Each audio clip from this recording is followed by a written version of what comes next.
வணக்கம். இது ஐபிசி தமிழின் செய்தி நேரம். முதலில் தலைப்புச் செய்திகள்.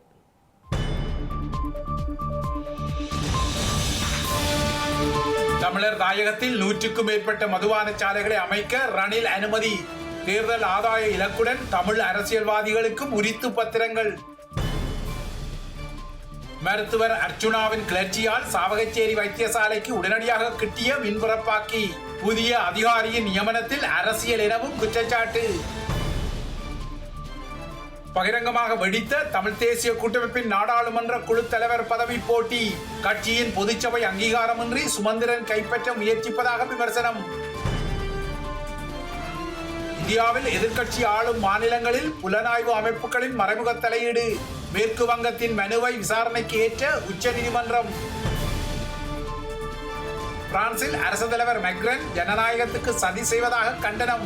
இடதுசாரிகளின் அணியின் ஆட்சியை மறுக்கும் சதி வெற்றி பெறாதென அறிவிப்பு. உக்ரைனுக்கு மேலும் புதிய பேட்ரியாட் ஏவுகணை தொகுதிகளை வழங்க முடிவு. நேட்டோ உச்சி மாநாட்டில் அமெரிக்க அரசு தலைவர் ஜோ பைடன் பகிரங்கம்.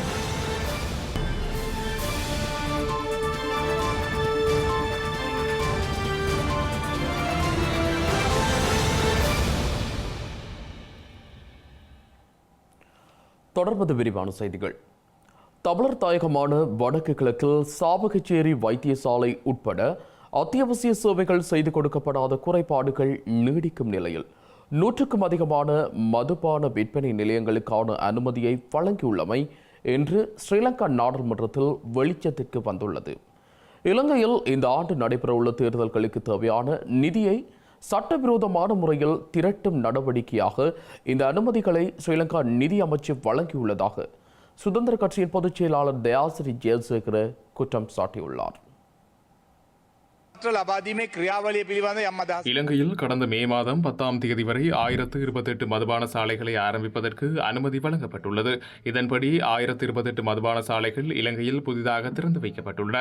வடக்கில் 52 மதுபான சாலைகளையும் கிழக்கில் 54 மதுபான சாலைகளையும் திறப்பதற்கு அனுமதி வழங்கப்பட்டுள்ளது. குறிப்பாக கொழும்பில் மாத்திரம் 137 மதுபான சாலைகளை திறப்பதற்கு அனுமதி வழங்கப்பட்டுள்ளது. அத்துடன் வெளிநாடுகளில் இருந்து இறக்குமதி செய்யப்படும் மதுபானங்களை இலங்கையில் விநியோகிப்பதற்கான நிலையங்களையும் திறப்பதற்கு அனுமதி வழங்கப்பட்டுள்ளது. ஸ்ரீலங்கா அரசாங்கத்துக்கு ஆதரவாக செயல்படும் சில நாடாளுமன்ற உறுப்பினர்களின் தலையீட்டுடன் இவ்வாறாக திறக்கப்பட்ட சில மதுபான சாலைகள் மற்றும் வெளிநாட்டு மதுபான இறக்குமதி நிலையங்களுக்கு அனுமதி வழங்கப்பட்டுள்ளது. ஸ்ரீலங்கா ஜனாதிபதி ரணில் விக்ரமசிங்கவும் குறித்த நாடாளுமன்ற உறுப்பினர்களுக்கு ஆதரவு வழங்கியுள்ளார். அவர்களின் பெயர் பட்டியல் என்னிடம் உள்ளது. இவ்வாறாக அனுமதி பெற்றுக் கொடுக்கப்பட்ட அனைத்து தரப்பினரிடமிருந்தும் பாரிய தொகை வசூலிக்கப்பட்டுள்ளது. அதன்படி ஒருவரிடமிருந்து சுமார் 3 கோடி ரூபாய் வசூலிக்கப்பட்டுள்ளது. மதுபான நிலையங்களை திறப்பதற்கு ஒரு மாவட்டத்துக்கு கொடுக்கப்பட வேண்டிய அனுமதிகளை விட அதிகளவான அனுமதிகள் சில இடங்களில் கொடுக்கப்பட்டுள்ளன. மதுபான சாலைகளை திறப்பதற்கு அனுமதி வழங்கப்படுவதனூடாக பாரிய பண மோசடி இடம்பெறுகிறது. இலங்கையில் இந்த ஆண்டு நடைபெறவுள்ள தேர்தல்களுக்கான நிதியை திரட்டும் நடவடிக்கையாக குறித்த நடவடிக்கை முன்னெடுக்கப்படுகின்றது. இந்த நடவடிக்கை காரணமாக நாடாளுமன்றில் உள்ள அனைவரையும் மக்கள் திருடர்களாக பார்க்கிறார்கள். தொழிற்சங்க நடவடிக்கைகளும் போராட்டங்களும் முன்னெடுக்கப்படும் போது நாடாளுமன்றில் உள்ள அனைவரும் பொறுப்பு கூற வேண்டும் என அவர்கள் கூறுகிறார்கள். எனினும் நாடாளுமன்றில் உள்ள அனைவரும் இவ்வாறு செயல்படுபவர்கள் அல்ல. சிலரது நடவடிக்கைகள் காரணமாக அனைவரையும் குற்றம் சாட்டுவது சரியான விடயம் அல்ல. இந்த நடவடிக்கைக்கு எதிராக நாம் நிச்சயம் சட்ட நடவடிக்கை எடுப்போம். தமிழர் பகுதிகளில் மதுபான விற்பனை நிலையங்களுக்கான அனுமதியை வழங்குவதன் ஊடாக மிகவும் கீழ்த்தரமான முறையில் ஜனாதிபதி தேர்தலுக்கான ஆதரவை திரட்டுவதற்கு ரணில் விக்ரமசிங்கே முயற்சிப்பதாக தமிழ் தேசிய மக்கள் முன்னணி குற்றம் சாட்டியுள்ளது. மக்கள் அன்றாட வாழ்க்கையை முன்னெடுக்க முடியாத சூழ்நிலையில் இவ்வாறாக மதுபான விற்பனை நிலையங்களுக்கான அனுமதியை வழங்குவதானது மக்களை மேலும் நெருக்கடிக்குள்ளாக்கும் என நாடாளுமன்றத்தில் இன்று இடம்பெற்ற மது ஏற்றுமதி இறக்குமதி திருத்த சட்டமூலம் மீதான விவாதத்தில் பங்கேற்று உரையாற்றுக போது முன்னணி நாடாளுமன்ற உறுப்பினர் செல்வராசா கஜேந்திரன் குறிப்பிட்டார். வடக்கு கிழக்கு பகுதிகளில் அண்மை காலங்களாக மதுபான சாலைகள் கண்மூடித்தனமாக அனுமதி வழங்கப்பட்டு திறக்கப்படுகின்ற சம்பவங்கள் காரணமாக மக்கள் மத்தியிலே மிகப்பெரிய அளவு அதிருப்தி ஏற்பட்டிருக்கின்றது. பல இடங்களிலே பாடசாலைகள், கோவில்கள் உள்ளிட்ட முக்கியமான மக்களுடைய இதய பகுதிகளாக கருதப்படக்கூடிய இடங்களிலே இந்த மதுபான சாலைகள் திறக்கப்படுகின்ற காரணத்தினால் மக்கள் அதற்கு எதிராக போராட்டங்கள் நடத்துகின்ற பொழுது அந்த போராட்டங்கள் அவர்களுடைய கோரிக்கைகள் புறக்கணிக்கப்பட்டு செய்யப்பட்டு இந்த மதுபான சாலைகளுடைய உரிமையாளர்களுக்கு விரும்பியவாறு அங்கே போலீசார் நடந்து கொள்ளுகின்ற அல்லது அரசு திணைக்களங்கள் நடந்து கொள்ளுகின்ற நிலைமைகள் நீடித்துக் கொண்டிருக்கின்றது. இது ஏற்கனவே பொருளாதார ரீதியாக வீழ்ந்து போயிருக்கிற இந்த நாட்டிலே கல்வியில் அக்கறை இல்லாமல் நாட்டை விட்டு வெளியேற வேண்டும் என்று சொல்லி இளைஞர்கள் சிந்தித்துக் கொண்டிருக்கின்ற ஒரு சூழலிலே இந்த மதுபான சாலைகள் என்பது எஞ்சியிருக்கின்ற இளம் சமுதாயத்தினரையும் முற்றாக அழித்து மதுபானத்துக்கு அடிமையாக்குகின்ற ஒரு செயல்பாட்டை தான் நோக்கித்தான் கொண்டு செல்லுகின்றது. ஆகவே அரசாங்கம் கைத்தொழில் துறை சார்ந்த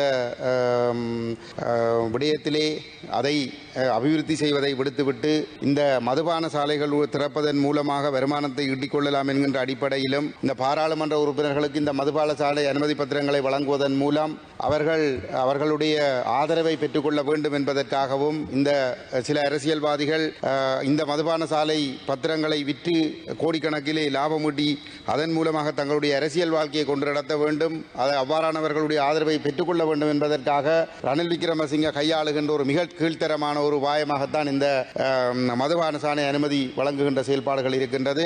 ஆகவே இது உடனடியாக நிறுத்தப்பட வேண்டும். மக்கள் மத்தியில் எதிர்ப்பு தெரிவிக்கப்படுகின்ற அந்த இடங்களில் இருந்து அந்த மதுபான சாலைகள் உடனடியாக அகற்றப்பட வேண்டும் என்றும் இந்த இடத்திலே நான் வலியுறுத்தி கேட்டுக்கொள்ள விரும்புகிறேன்.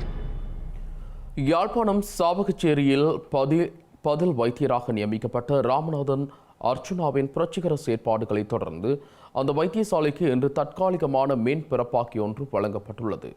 யாழ் மாவட்ட நாடாளுமன்ற உறுப்பினர் அங்கஜன் ராமநாதனின் முயற்சியால் இந்த மீன் பிறப்பாக்கி சாவகச்சேரி ஆதார வைத்தியசாலைக்கு வழங்கப்பட்டுள்ள நிலையில் இது மக்களுடைய வெற்றி எனவும் அனைத்து அரசியல்வாதிகளும் தமிழ் மக்களுக்காக ஒன்றிணைய வேண்டும் எனவும் வைத்தியர் அர்ச்சுனா ராமநாதன் வலியுறுத்தியுள்ளார். சாவகச்சேரி ஆதார வைத்தியசாலையில் விபத்து மற்றும் சத்திர சிகிச்சை உள்ளிட்ட பிரிவுகளுக்கான மின்சார மாற்றீடுகள் இல்லாத நிலை தொடர்பில் கடந்த சில நாட்களாக பேசப்பட்டு வந்தது. குறிப்பாக வைத்தியசாலையில் கடமையாற்றி தற்போது விடுமுறையில் உள்ள பதில் வைத்திய அத்தியட்சகர் ராமநாதன் அர்ச்சுனா இது தொடர்பில் கருத்துக்களை வெளியிட்டிருந்தார்.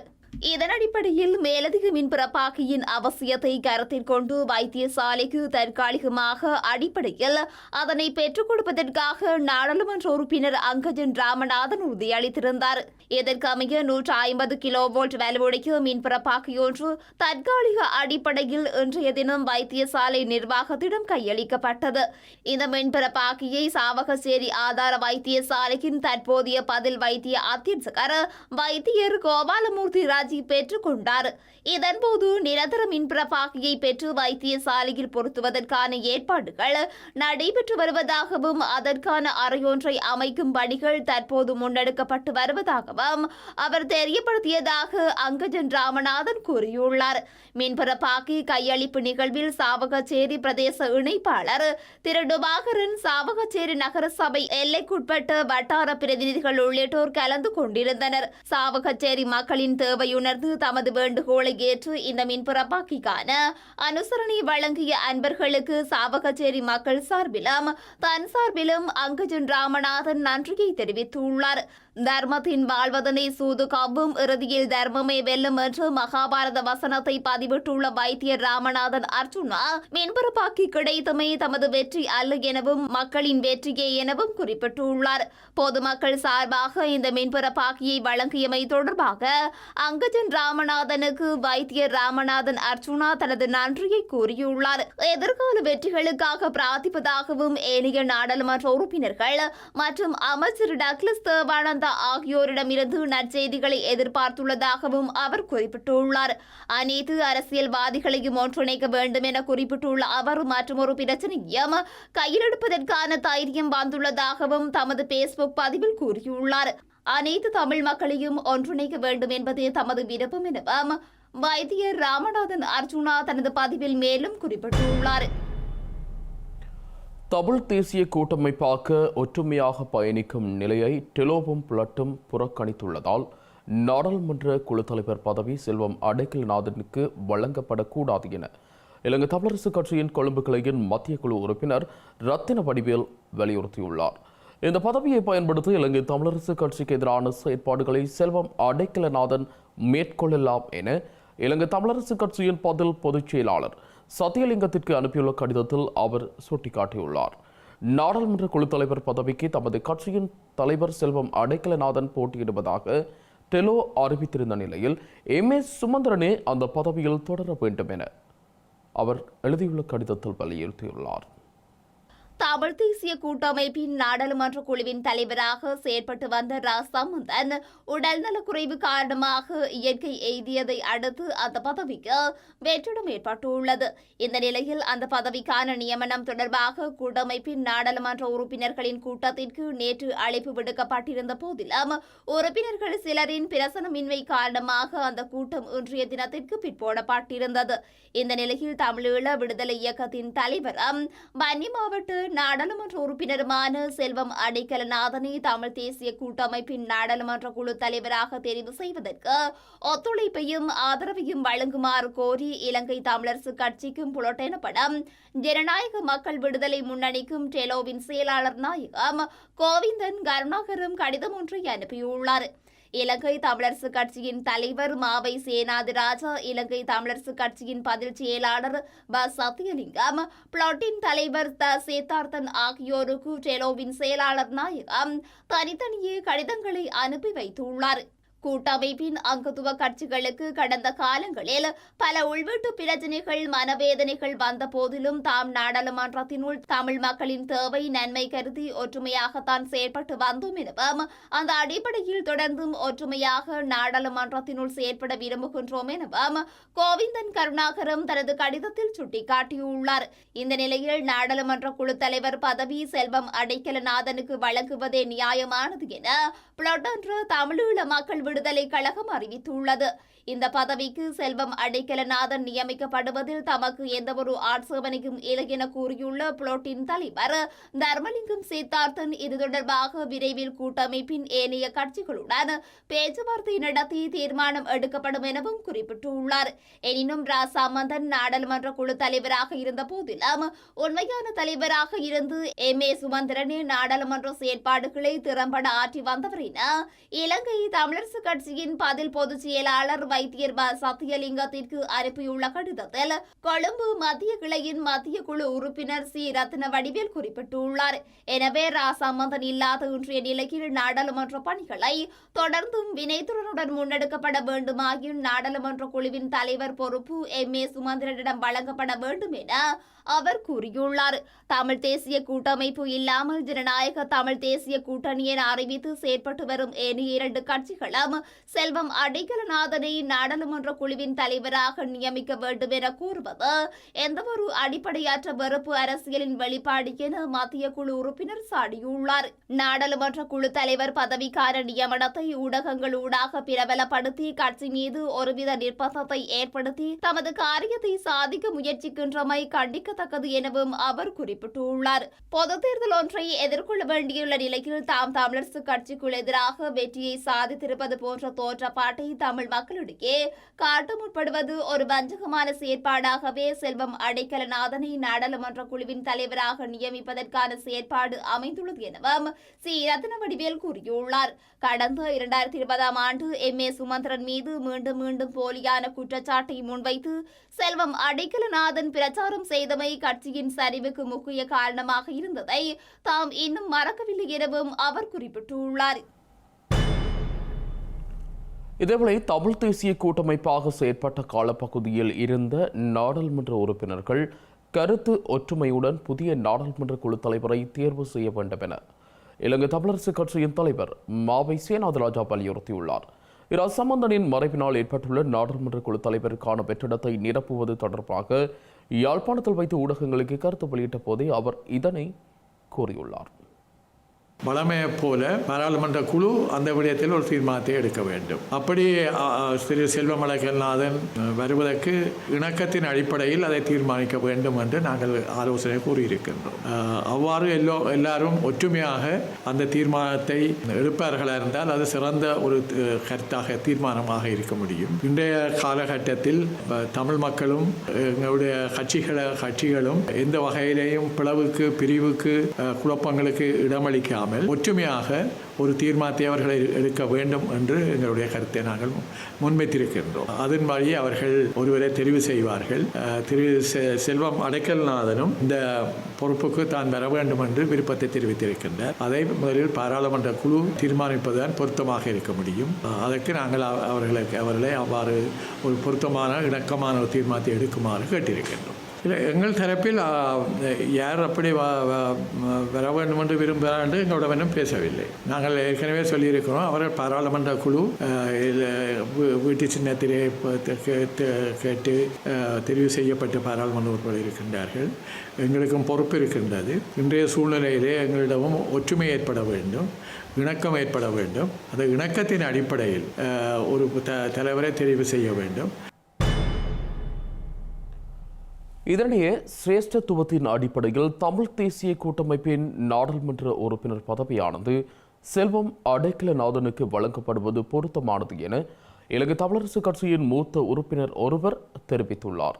இதனிடையே எதிர்வரும் 14ஆம் தேதி வவுனியாவில் நடைபெறவுள்ள இலங்கை தமிழரசு கட்சியின் மத்திய குழு கூட்டத்தில் இது குறித்து விவாதிக்கப்படலாம் எனவும் அவர் குறிப்பிட்டுள்ளார்.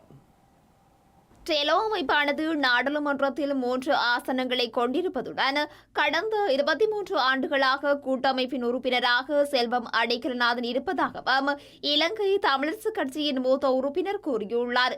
இலங்கை தமிழரசு கட்சி சார்பாக ஒருவர் நியமிக்கப்பட வேண்டுமாயின் அதன் தலைவரே நாடாளுமன்ற குழு தலைவராக தெரிவு செய்யப்பட வேண்டும் எனவும் அவர் சுட்டிக்காட்டியுள்ளார். அவ்வாறு இல்லாத பட்சத்தில் இலங்கை தமிழரசு கட்சியின் பொதுக்குழுவினால் தெரிவு செய்யப்படும் உறுப்பினர் நாடாளுமன்ற குழுவின் தலைவராக செயற்பட வேண்டும் எனவும் கட்சியின் மூத்த உறுப்பினர் குறிப்பிட்டுள்ளார். இதனிடையே வவுனியாவில் நடைபெறும் இலங்கை தமிழரசு கட்சியின் மத்திய குழு கூட்டத்தில் கட்சியின் இருதரப்பினரால் தொடுக்கப்பட்டுள்ள வழக்கை முடிவுக்கு கொண்டு வருவது குறித்து கவனம் செலுத்தப்படவுள்ளது. கடந்த வழக்கு விசாரணையின் போது வழக்கை முடிவுக்கு கொண்டு வருவதற்கு இருதரப்பு இணங்குவதாக தெரிவிக்கப்பட்ட போதிலும் அந்த செயற்பாடுகள் இதுவரை இறுதி செய்யப்படவில்லை என இலங்கை தமிழரசு கட்சியின் மூத்த உறுப்பினர் ஐபிசி தமிழுக்கு தெரிவித்துள்ளார். ஸ்ரீலங்கா ஜனாதிபதி மற்றும் நாடாளுமன்றத்திற்கான பதவி விதிமுறைகள் தொடர்பான அரசியலமைப்பில் குறிப்பிடப்பட்ட பிரிவுகளை திருத்துவது வகையில் சமர்ப்பிக்கப்பட்ட தீர்மானத்திற்கு ஸ்ரீலங்கா அமைச்சரவை அனுமதி வழங்கியுள்ளது. எனினும் இந்த யோசனையை சமர்ப்பித்துள்ளதன் பின்னணியில் ஜனாதிபதி தேர்தலை பிற்போடும் தந்திரோபாய நகர்வுகள் இருக்கலாம் என எதிர்க்கட்சிகள் சந்தேகம் வெளியிட்டுள்ளன. ஸ்ரீலங்கா ஜனாதிபதி தேர்தலுக்கான திகதி இந்த மாத இறுதிக்குள் அறிவிக்கப்படும் என ஸ்ரீலங்காவின் தேசிய தேர்தல்கள் ஆணைக்குழு ஆணையாளர் நாயகம் சமல் ஸ்ரீ ரத்நாயக்க தெரிவித்திருந்தார். அரசியலமைப்பின் பிரகாரம் ஜனாதிபதி தேர்தலை எதிர்வரும் 17ஆம் திகதிக்கு பின்னர் அறிவிக்கும் அதிகாரம் தேசிய தேர்தல்கள் ஆணைக்குழுவுக்கு கிடைக்கும் எனவும் அவர் கூறியிருந்தார். இந்த நிலையில் ஜனாதிபதி தேர்தலை பிற்போடுவதற்கான முயற்சிகளை ரணில் விக்ரமசிங்கவும் அவர் தலைமையிலான ஐக்கிய தேசிய கட்சியும் மேற்கொள்வதான விமர்சனங்கள் முன்வைக்கப்பட்டு வருகின்றன. எனினும் உரிய காலத்தில் ஜனாதிபதி தேர்தல் நடத்தப்படும் என ஜனாதிபதி உறுதியளித்திருந்த நிலையில் ஸ்ரீலங்கா ஜனாதிபதி ரணில் விக்ரமசிங்க அமைச்சரவையில் சமர்ப்பித்த யோசனை பேசுபொருளாகியுள்ளது. ஜனாதிபதி மற்றும் நாடாளுமன்ற பதவி காலத்தை நிர்ணயிக்கும் அரசியலமைப்பின் 30, 62 மற்றும் 83 ஆகிய உறுப்புரைகளை திருத்துவதற்கான முயற்சியாக இந்த யோசனை முன்மொழியப்பட்டுள்ளது. அண்மை அவதானிப்புகள் ஜனாதிபதியின் பதவி காலத்திற்கும் நாடாளுமன்றத்தின் பதவி காலத்திற்கும் இடையிலான முரண்பாடுகளை சுட்டிக்காட்டியுள்ளதாக அந்த யோசனையில் தெரிவிக்கப்பட்டுள்ளது. அதன் அடிப்படையில் அது தொடர்பான சந்தேகத்தை தவிர்த்தல் மற்றும் ஏதாவது இணக்கமின்மை காணப்படுமாயின் அதனை நீக்குவதற்கு 6 ஆண்டுகளுக்கு மேற்பட்ட எனும் சொல்லுக்கு மாற்றாக 5 ஆண்டுகளுக்கு மேற்பட்ட எனும் சொல்லை பதிலீடு செய்வதன் மூலம் அரசியலமைப்பின் 83ஆம் உறுப்புரையை திருத்தம் செய்வதற்கான சட்ட மூலத்தை தயாரிப்பதற்காக ஜனாதிபதி சமர்ப்பித்த யோசனைக்கு அமைச்சரவை அங்கீகாரம் வழங்கியுள்ளது. ஏற்கனவே ஜனாதிபதியின் பதவிக்காலம் தொடர்பாக தாக்கல் செய்த மனுவை உச்சநீதிமன்றம் தள்ளுபடி செய்துள்ள நிலையில் ரணில் விக்ரமசிங்க இந்த நகர்வை மேற்கொண்டுள்ளார். ஸ்ரீலங்காவின் அரசியலமைப்பில் திருத்தங்களை மேற்கொள்வதை அடிப்படையாக கொண்டு இந்த ஆண்டு நடைபெறவுள்ள ஜனாதிபதி தேர்தலை ஒத்திவைக்கும் நடவடிக்கைகளில் ஜனாதிபதி ரணில் விக்ரமசிங்க ஈடுபடக்கூடாது என நாடாளுமன்ற உறுப்பினர் வைத்தியர் உபுல் கலபதி வலியுறுத்தியுள்ளார். மக்களின் ஜனநாயக உரிமையை மீறி தேர்தல்களை ஒத்திவைக்க ஸ்ரீலங்கா ஜனாதிபதியும் அமைச்சரவையும் எந்த ஒரு நடவடிக்கையும் எடுக்கக்கூடாது என இன்று நாடாளுமன்றத்தில் உரையாற்றிய வைத்தியர் உபுல் கலபதி தெரிவித்துள்ளார். ஸ்ரீலங்கா அரசியலமைப்பில் உள்ள 83 உறுப்புரையை திருத்தம் செய்வதற்கான சட்டமூலத்தை தயாரிப்பது தொடர்பான புதிய நாடகத்தை தற்போது ஸ்ரீலங்கா ஜனாதிபதி ரணில் விக்ரமசிங்க ஆரம்பித்துள்ளார். இதனை தற்போது அமைச்சரவை அனுமதிக்காக சமர்ப்பித்துள்ளார். தொடர்ந்து நாடாளுமன்றக்குள்ளும் கொண்டுவர நடவடிக்கை எடுக்கப்பட்டுள்ளது. இந்த நடவடிக்கையை மேற்கொள்வதன் மூலம் என்ன செய்ய ஜனாதிபதி முயற்சிக்கின்றார்? எனினும் அரசியலமைப்பில் திருத்தங்களை மேற்கொள்ள 3/2 ஆதரவும் சர்வஜன வாக்கெடுப்பும் நடத்தப்பட வேண்டும். இலங்கையில் ஜனாதிபதி தேர்தல் நடைபெறவுள்ள காலப்பகுதியில் சர்வஜன வாக்கெடுப்பை நடத்த ரணில் விக்ரமசிங்க திட்டமிடுகிறார். இதனூடாக உள்ளூராட்சி மன்ற தேர்தலை போல ஜனாதிபதி தேர்தலையும் ஒத்திவைக்கும் முயற்சி மேற்கொள்ளப்படுகின்றது. குறித்த நடவடிக்கை மேற்கொள்ளப்படக்கூடாது. மக்கள் ஆர்வத்துடன் எதிர்பார்த்திருக்கும் ஜனாதிபதி தேர்தல் இலங்கையில் நடைபெற வேண்டும். இதனூடாக மக்கள் ஆணையுடனான ஜனாதிபதி ஒருவர் தெரிவு செய்யப்பட வேண்டும். இந்த நிலையில் அரசியலமைப்பில் உள்ள 83 உறுப்புரையில் திருத்தங்களை மேற்கொள்ளும் நடவடிக்கையில் தற்போது ஸ்ரீலங்கா ஜனாதிபதி ஆர்வம் காட்ட வேண்டிய அவசியமில்லை. இந்த திருத்தங்களூடாக ஜனாதிபதி தேர்தலை ஒத்திவைப்பதே ரணில் விக்ரமசிங்கவின் திட்டம். இதனை அமைச்சரவையும் நன்கு அறிந்துள்ளது. ஐக்கிய மக்கள் சக்தியின் உறுப்பினர் முஜிபுர் ரஹ்மான் மீண்டும் ஸ்ரீலங்கா நாடாளுமன்ற உறுப்பினராக நியமிக்கப்பட்டுள்ளமை தொடர்பில் ஸ்ரீலங்கா பொதுஜன பெரமுனவின் நாடாளுமன்ற உறுப்பினர் மஹிந்தானந்த அழுத்கமகே கண்டனம் வெளியிட்டுள்ளார். இன்றைய நாடாளுமன்ற அமர்வின் போது உரையாற்றிய மஹிந்தானந்த அழுத்கமகே முஜிபுர் ரஹ்மானின் நியமனத்திற்கு ஸ்ரீலங்கா தேர்தல்கள் ஆணைக்குழு அனுமதி வழங்கியுள்ளமை குறித்து விமர்சனம் முன்வைத்துள்ளார். இலங்கையில் நடைபெறவிருந்த உள்ளூராட்சி மன்ற தேர்தல் ஒத்திவைக்கப்பட்டது. இந்த நிலையில் மக்களின் பிரச்சினைகளுக்கு செவிகொடுக்க யாரும் இல்லை என அரசாங்கத்திடம் முறையிடப்பட்டுள்ளது. உள்ளூராட்சி மன்றங்களில் உள்ள அரசு அதிகாரிகளால் நிர்வாகத்தை மாத்திரமே கவனிக்க முடியும். அவர்களால் மக்கள் பிரச்சினைகளை தீர்க்க நடவடிக்கை எடுக்க முடியாது. இதனால் மக்கள் பல முறைப்பாடுகளை மேற்கொண்டுள்ளார்கள். இதனால் மாகாண ஆளுநர்களால் இணை செயலாளர்கள் நியமிக்கப்பட்டனர். இவர்கள் மாகாண ஆளுநர்களுக்கு பொறுப்பு கூற வேண்டும். எனினும் தற்போது மக்கள் கோரிக்கைகளை நிறைவேற்றுவதில் அதிக சிக்கல்கள் ஏற்பட்டுள்ளன, தாமதங்கள் ஏற்பட்டுள்ளன.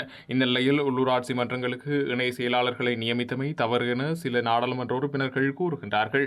அப்படியானால் ஐக்கிய மக்கள் சக்தியின் உறுப்பினரான முஜிபுர் ரஹ்மானின் நியமனம் சரியா?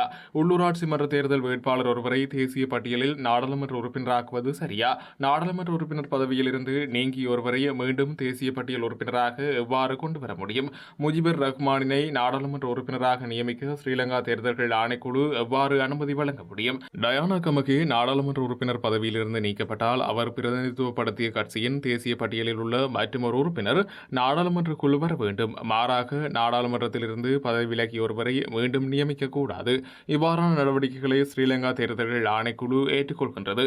எந்த எதிர்ப்பும் வெளியிடாது அமைதி காக்கின்றது. இந்த நிலையில் உள்ளூராட்சி மன்றங்களின் நடவடிக்கைகளில் தேர்தல்கள் ஆணைக்குழு தலையிடக்கூடாது. சுயாதீனமாக செயல்படும் தேர்தல்கள் ஆணைக்குழுவுக்கு எந்த ஒரு அரசியல் கட்சிக்கும் ஆதரவாக செயல்பட முடியாது. இலங்கையின் தோல்விக்கு ஆணைக்குழுக்கள் அமைக்கப்பட்டதும் ஒரு காரணம். சர்வதேச நாணய நிதியத்தின் கடன் ஒப்பந்தத்தை முறைக்கும் பட்சத்தில் எதிர்காலத்தில் கடன்களை பெற முடியாத சூழ்நிலை இலங்கைக்கு ஏற்படும் என ஸ்ரீலங்கா ஜனாதிபதி ரணில் விக்ரமசிங்க தெரிவித்துள்ளார். ஜனாதிபதி செயலகத்தில் குறைந்த வருமானம் பெறும் 50,000 குடும்பங்களுக்கு வீட்டு உரிமைகளை வழங்கும் திட்டத்தை ஆரம்பித்து வைத்து உரையாற்றிய போதே அவர் இதனை குறிப்பிட்டுள்ளார். மஹால் நிவாச சின்னக்கர ஐத்திய மக்களுக்கு உரிமைகளை வழங்குவதில் முக்கியமாக கவனம் செலுத்தினோம். காணியின் உரிமை அல்லது வீட்டின் உரிமை மிகவும் முக்கியமானது. இதுதான் மக்களின் எதிர்பார்ப்பாகும். இந்த எதிர்பார்ப்புகளை நிறைவேற்றும் வகையில் இந்த திட்டத்தை செயல்படுத்தினோம். 2 வருடங்களில் இந்த திட்டத்தை செயல்படுத்த முடிந்தது. இவற்றையெல்லாம் செய்வதற்கு முன் நாட்டில் பொருளாதார ஸ்திரத்தன்மையை ஏற்படுத்த வேண்டும். மேலும் நாட்டில் சட்டம் ஒழுங்கு பாதுகாக்கப்பட வேண்டும். 2 ஆண்டுகளுக்கு முன்பு நாட்டின் எதிர்காலம் குறித்து அனைவரும் அச்சத்துடன் இருந்தனர். இன்று நாட்டில் பொருளாதார ஸ்திரத்தன்மையை ஏற்படுத்தியுள்ளோம். இந்த பொருளாதார ஸ்திரத்தன்மையை ஏற்படுத்தியிருக்காவிட்டால் எமது நாடு மற்றொரு லெபனானாகவும் கென்யாவாகவும் மாறியிருக்கும். நாட்டின் சுற்றுலாத்துறையை மேம்படுத்தவும் நடவடிக்கை எடுத்தோம். விவசாயம் முன்னேற்றம் அடைந்தது. மரபுரிமை வேலை திட்டம் நடைமுறைப்படுத்தப்பட்டு மக்களுக்கு இலவச காணி உரிமை வழங்க ஏற்பாடுகள் செய்யப்பட்டன. மேலும் அடுக்குமாடி குடியிருப்புகளில் உள்ள வீடுகளுக்கான உரிமைகளை வழங்கவும் நடவடிக்கை எடுத்துள்ளோம். எங்களின் அர்ப்பணிப்பில் தான் இந்த செயற்பாடுகளை முன்னெடுக்க முடிந்தது. ஏன் ஏனைய அரசாங்கங்களால் இந்த செயற்பாடுகளை முன்னெடுக்க முடியவில்லை?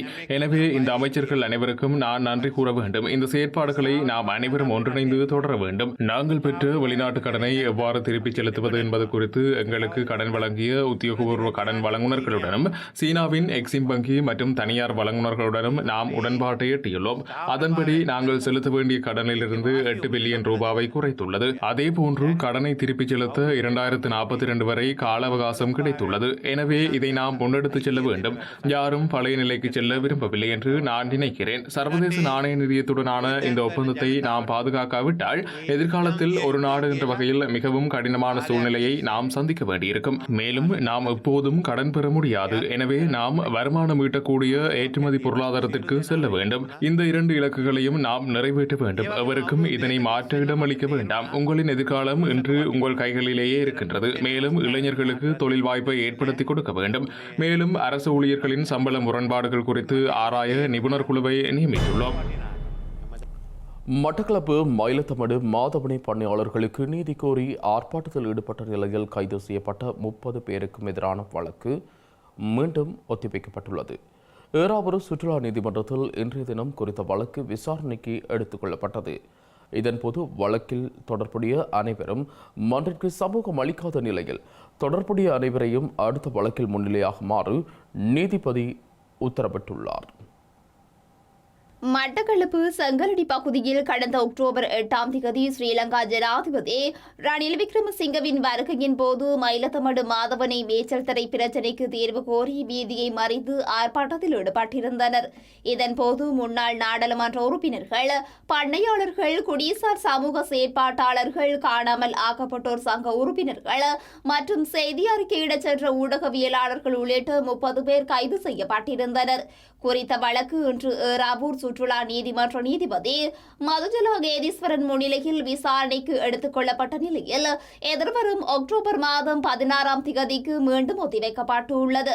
இன்றைய வழக்கு விசாரணையின் போது வழக்கில் தொடர்புடைய அனைவரும் மன்றுக்கு சமூகமளிக்காத நிலையில் தொடர்புடைய அனைவரையும் அடுத்த வழக்கில் முன்னிலையாகுமாறு நீதிபதி உத்தரவிட்டுள்ளார். திருகோணமலை மூதூர் தங்கநகர் பகுதியில் இளம்பெண் கொலை செய்யப்பட்ட சம்பவத்திற்கு எதிர்ப்பு தெரிவித்து இன்று பிரதேச மக்கள் ஒன்றிணைந்து பேரணியுடன் கவனஈர்ப்பு ஆர்ப்பாட்டத்தையும் நடத்தியுள்ளனர்.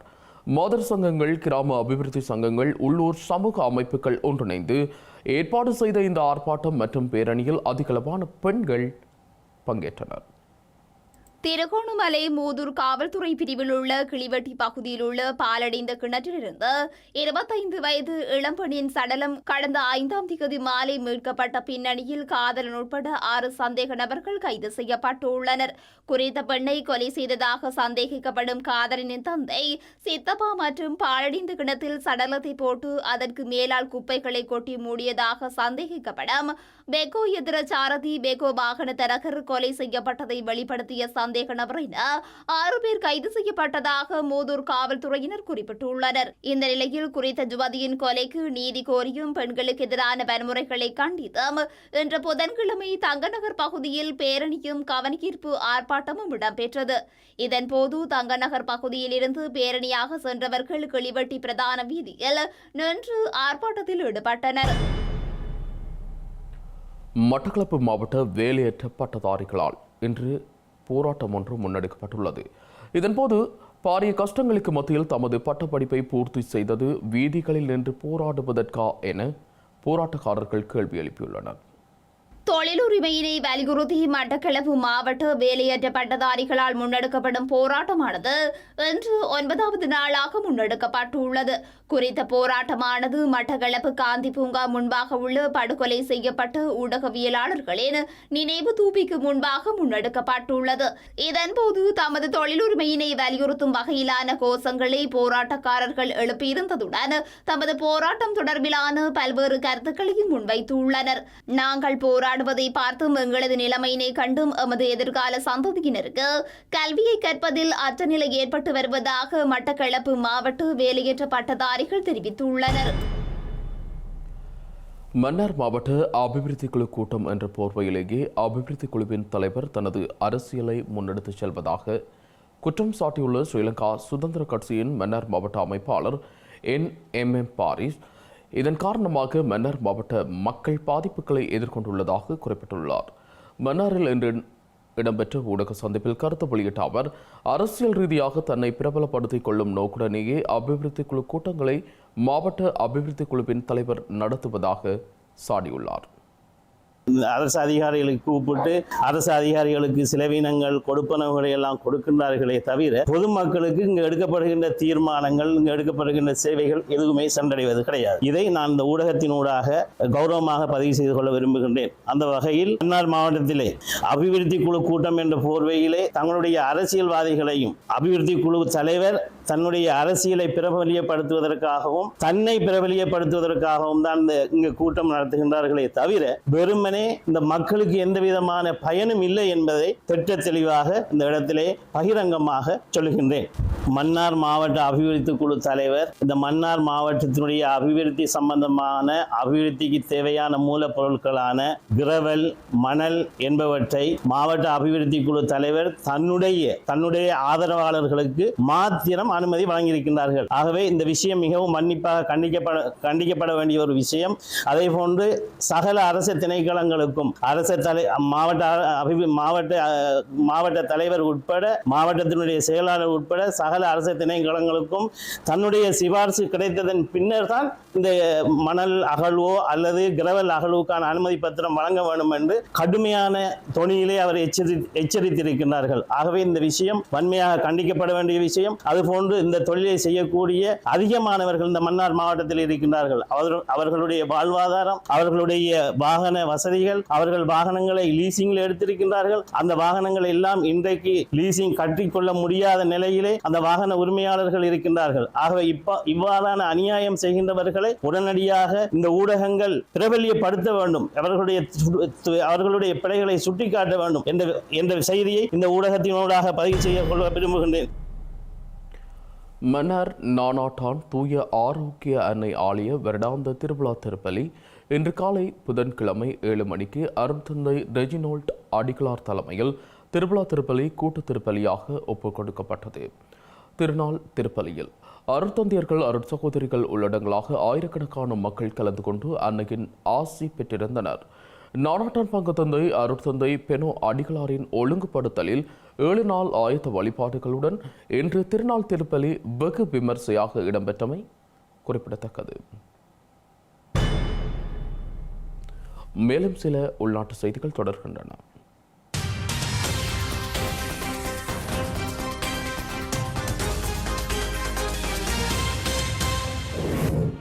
போலி கடவுச்சீட்டை பயன்படுத்தி வெளிநாடு செல்ல முயற்சித்து யாழ்ப்பாணத்தைச் சேர்ந்த நபர் ஒருவர் கைது செய்யப்பட்டுள்ளார்.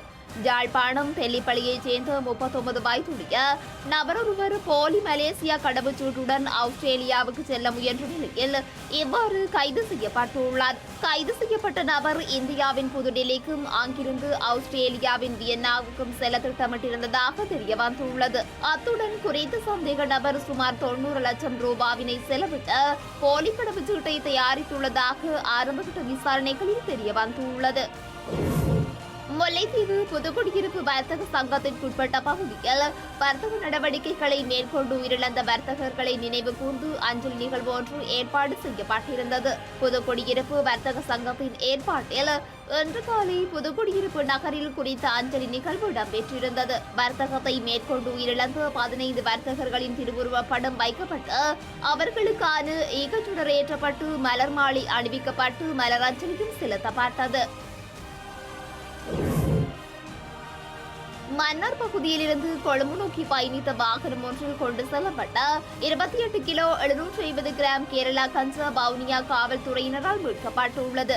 குறித்த சம்பவம் தொடர்பில் மன்னார் பேசாலை பகுதியைச் சேர்ந்த 30 மற்றும் 27 வயதுடைய 2 சந்தேக நபர்களும் கைது செய்யப்பட்டுள்ளதுடன் கேரள கஞ்சா கொண்டு செல்வதற்கு பயன்படுத்தப்பட்ட வாகனமும் காவல்துறையினரால் பறிமுதல் செய்யப்பட்டுள்ளது.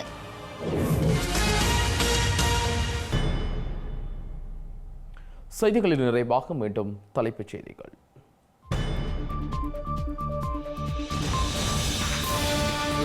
தமிழர் தாயகத்தில் 100க்கும் மேற்பட்ட மதுபான சாலைகளை அமைக்க ரணில் அனுமதி. தேர்தல் ஆதாய இலக்குடன் தமிழ் அரசியல்வாதிகளுக்கும் உரித்து பத்திரங்கள். மருத்துவர் அர்ச்சுனாவின் கிளர்ச்சியால் சாவகச்சேரி வைத்தியசாலைக்கு உடனடியாக கிட்டிய மின்பிறப்பாக்கி. புதிய அதிகாரியின் நியமனத்தில் அரசியல் எனவும் குற்றச்சாட்டு. பகிரங்கமாக வெடித்த தமிழ் தேசிய கூட்டமைப்பின் நாடாளுமன்ற குழு தலைவர் பதவி போட்டி. கட்சியின் பொதுச்சபை அங்கீகாரமின்றி சுமந்திரன் கைப்பற்ற முயற்சிப்பதாக விமர்சனம்.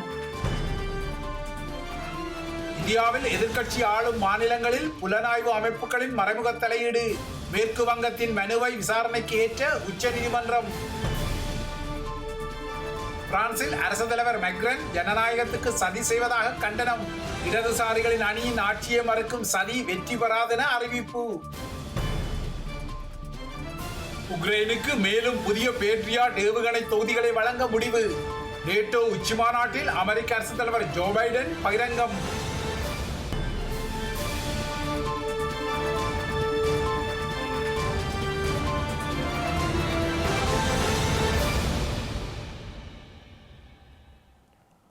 இத்துடன் ஐபிசி தமிழின் செய்தி நேரம் நிறைவடைகின்றது. உடனுக்குடன் செய்திகளை அறிந்து கொள்ள ibctamil.com என்ற நமது இணையதளத்தை பார்வையிடுங்கள். வணக்கம்.